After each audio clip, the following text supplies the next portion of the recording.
আজকে রান্নাঘরটাকে সুন্দর করে পরিষ্কার করব। শীত তো চলে এসেছে আর শীতের আগে এই যে ধোয়া মোছার কাজগুলো সেরে নিতে হবে, কারণ শীতের দিনে কিন্তু কোনো কাজ করতে ইচ্ছা করে না, ধোয়া মোছার কাজ তো আরোই করতে ইচ্ছা করে না। সো হ্যালো এভরিওয়ান, আসসালামু আলাইকুম, ওয়েলকাম জানাচ্ছি আপনাদের আমার নতুন একটা ডেইলি ব্লগে। বেশ কয়েকদিন ধরেই ভাবছিলাম শীতের আগে সব ধোয়া মোছার কাজগুলো সেরে নেব, কারণ আমার কাছে মনে হয় শীতের দিন অলস দিন, ঘুম থেকে উঠতে ইচ্ছা করে না, লেপ গায়ে দিয়ে ঘুমাইতে ইচ্ছা করে সারাদিন, আর খাইতে ইচ্ছা করে। সংসারে যে ধোয়া মোছার কাজগুলো থাকে এগুলো আসলে শীতের দিনে সেভাবে করাই হয় না।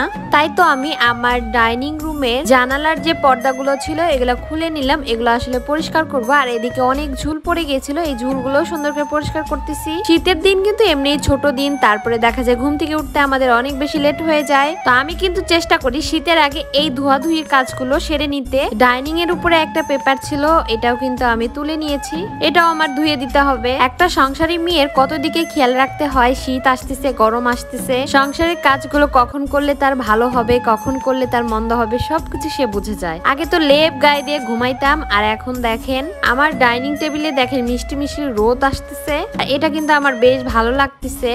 আমার ডাইনিং রুমে দেখেন কত বেশি আলো বাতাস আর অনেক বেশি রোদ আসে কিন্তু মিষ্টি মিষ্টি শীতের দিনে। এই সাইডটায় বসে থাকতে শীতের দিনে অনেক বেশি ভালো লাগে। তো এরপরে আমি চলে আসলাম রান্নাঘরে, মানে রান্নাঘরের কাজটা দিয়েই শুরু করতেছিলাম। রান্নাঘরে এসে আমার হঠাৎ করে মনে পড়ে গেল যে পর্দাগুলো আগে খুলে দেই, তাহলে খালা পরিষ্কার করে দিবে, তাতে তাড়াতাড়ি শুকিয়ে যাবে। আর রান্নাঘরে এই তাকগুলো অবস্থা কিন্তু অনেক বেশি খারাপ হয়ে যায়। যাদের রান্নাঘরে এই যে ক্যাবিনেট করা আছে তাদের তো অন্যরকম ব্যাপার, কিন্তু যাদের নাই তাদের দেখেন কি অবস্থা। তাকগুলো অনেক বেশি উঁচু হওয়াতে কিন্তু আমরা দেখতেই পারি না উপরে কি ময়লা পড়ছে কি না। আর রান্নার জিনিসপত্র যেহেতু থাকে এলোমেলো হয়ে যায়, সব সময় গুছিয়ে রাখা যায় না, সম্ভব হয় না। তো আমি কথা বলতে বলতে কিন্তু সবগুলো জিনিস নামিয়ে ফেলছি তাকের উপর থেকে। যেগুলো আসলে কৌটাগুলো নিব এগুলো আসলে আমি পরিষ্কার করবো, আর যেগুলো নিব না সেগুলো বাছাই করব। আমি যখনই তাকটা পরিষ্কার করতে আসি তখনই জিনিসপত্র বাছাই করি, আসলে সংসারের জিনিসপত্র লাগেই। তারপরেও কিন্তু আজকে আমি অনেক কৌটা বাছাই করেছি, আর যেগুলো আসলে প্রয়োজন আমার একদম নিত্য প্রয়োজন এগুলাই আমি রাখবো আজকে। কৌটার মধ্যে যেহেতু জিনিস আছে এর জন্য আমি উপর থেকে একটু ভীম দিয়ে ধুয়ে নিচ্ছিলাম আর শুকনো কাপড় দিয়ে মুছে নিচ্ছিলাম। দেখতেই পাচ্ছেন এভাবে আমি সবগুলো কৌটাই ধুয়ে নিব।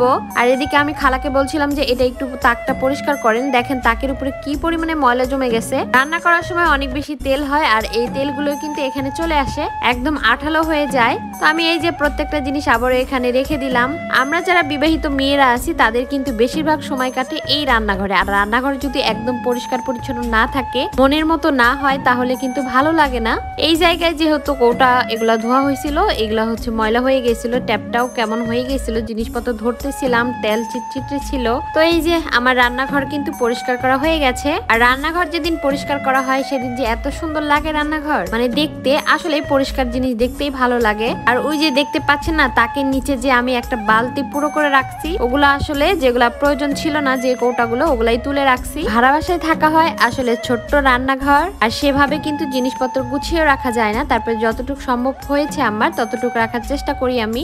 তো আমার রান্নাঘরটা অনেকে পছন্দ করে, ভাড়া বাসার ছোট্ট রান্নাঘর। তো ধোয়া মোছার কাজ করতে করতে রান্না বান্নারও সময় হয়ে গেছিল দুপুরের। তো আজকে বেশি রান্না বান্না করবো না, আজকে এই যে পাবদা মাছের ঝোল করলাম, পাবদা মাছের ঝোলের সাথে একটু সবজি করব। যাই হোক আজকের এই ভিডিওটা কিন্তু এ পর্যন্ত। সবাই অনেক বেশি ভালো থাকবেন, সুস্থ থাকবেন, দেখাবে পরবর্তী কোনো ভিডিওতে। আজকের এই ব্লগটা কেমন লেগেছে অবশ্যই কিন্তু কমেন্ট করে জানাবেন। আল্লাহ হাফেজ and thanks for watching.